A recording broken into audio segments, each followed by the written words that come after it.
725-এর সাথে কমপক্ষে কত যোগ করলে তা একটি পূর্ণবর্গ সংখ্যা হবে?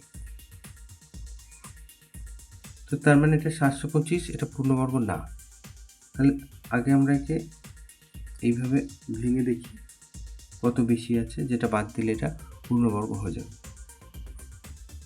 2 দুগুণে 4, 3 25, তাহলে 2 দুগুণে 4,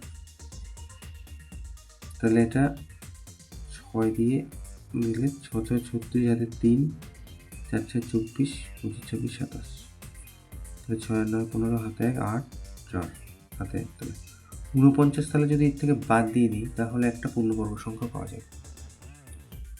তো সেই পূর্ণবর্গ সংখ্যার বর্গমূল হচ্ছে 26। তাহলে আমাদের যোগ করার কথা বলেছিল, তাহলে একটি পূর্ণবর্গ সংখ্যা আমরা এইভাবে লিখতে পারি, 26-এর পরের সংখ্যা হচ্ছে 27, তাহলে 27কে দুবার গুণ করবো। 7 7 49, হাতে 4, 7 দুগুণে 14, 14 দুগুণে 28, 29 30 31 32, হাতে 3, 2 দুগুণে 4, তাহলে 729। তাহলে 27 গুণ 27 729 হয়। তাহলে আমাদের ছিল 725।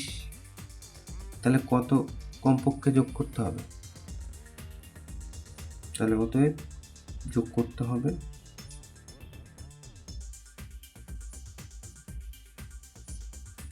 729 বিয়োগ 725, তার মানে 4। তাহলে এইটা উত্তর।